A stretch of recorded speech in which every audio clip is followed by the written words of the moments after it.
Bueno, ikusten dezuenez, lehendabiziko kalea egin dugu, topoaren zabalune honetan. Izan ginean gutxi gora bera, apirila inguruan edo udaberrin, eta ia ikusten zen bagentozela eta estazioa bazijoala, baina gaur ikusi dugu estazio guztia eskabatuta dagola, bukatuta dagola, eta ja Mirakontxa aldea baita ere tunela kalatu da. Esan nahi du, tramo guztia ia bukatzear dagola. Zer tokatzen zaigu orain? Sartu gehan ikusi dugu, eskubialdea tokatzen zaigu Lugaritzekin lotzea trena, beraz, ura izango da ondoren egingo dana, eta hemendikan tramo hau bukatuta bestearekin lotu behar dugu. Hau da, Mirakontxatikan joan behar dugu Easo kale aldera beste tramoarekin lotzea. Beraz, obra aurrera doa, epeetan ere betetzen ari dira aurre ikusitako epeak, hemen antolatuta daude, ikusten dugu ja baten bate irteerak nora joango diran, guzti hori egina dago baita ere, beraz tramo hau oso aurreratuta dago, eta bigarrena ere pixka bat Mirakontxatikan Easo aldera di joana, eta handikan Amarara joango dena baita ere aurrerantza doala. Por tanto, avanzamos a buen ritmo, a la velocidad prevista y las obras marchan según el calendario previsto. Recordáis que estuvimos en primavera visitando un poco lo que era la llegada hasta lo que era la estación, que se estaba trabajando en ella. Todo el tramo de la estación hemos visto que está finalizado, está terminado, las bocas de acceso también están finalizadas, alguna incluso calada, es decir, ya se puede acceder, y hoy lo que hemos procedido es hacer el cale del túnel completo de este tramo. Veníamos avanzando desde Pío Baroja y el que venía desde Miraconcha se han encontrado. Por tanto, ahora, ¿qué nos toca? ¿Cuáles son los siguientes pasos? Pues desde la boca que hemos entrado, si vamos hacia la derecha, continuará por allí la obra para encontrarse con la estación de Lugaritz.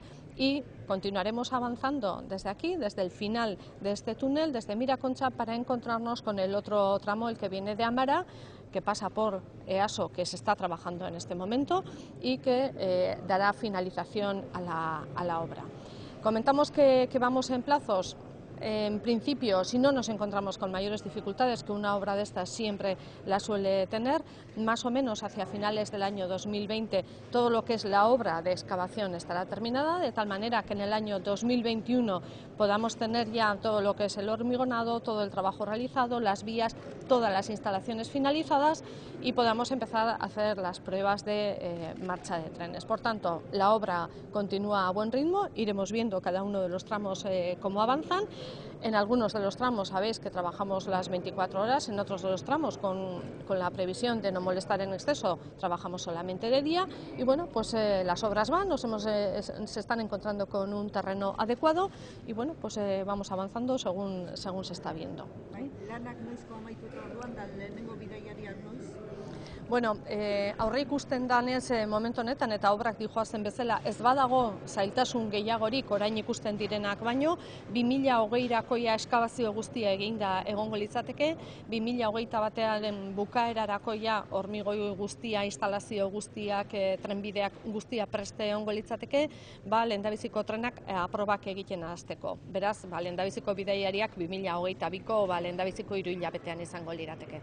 Zebein obra bukatutakoan instalazioak eta guzti hori jarri behar da, horrek denbora bat eramaten du, eta gero trenak probat egin behar ditu, ea ze zarata egiten duen, ea ondo dijoan, zerbait konpondu beharrote dan, eta hortikan gero ja sartzen dira bidaiariak. Hori dira aurre ikuspenak, ez badago arazo gehiagorik orain topatu direnak, baino, eta aipatzen nun, tramo batzuetan egun osoan ari gera lanean, beste batzuetan zarata gehiegi ez egiteko, ez gehiegi molestatzeko gauez ez gera ari, eta hala ere, obra dijoa epeetan. Beraz, nahiko gustora gaude momentu honetan. Bai.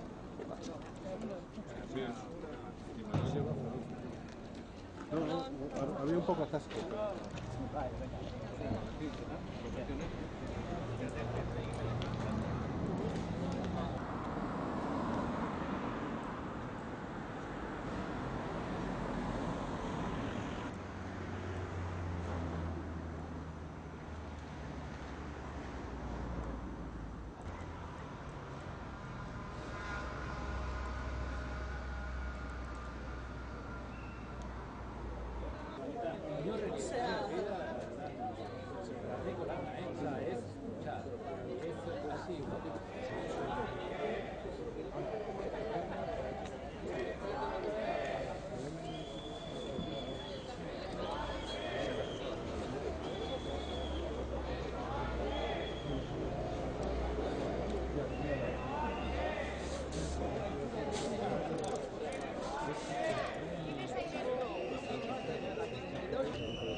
¡Avanza! ¡Tapia el destro! ¡Es aquí!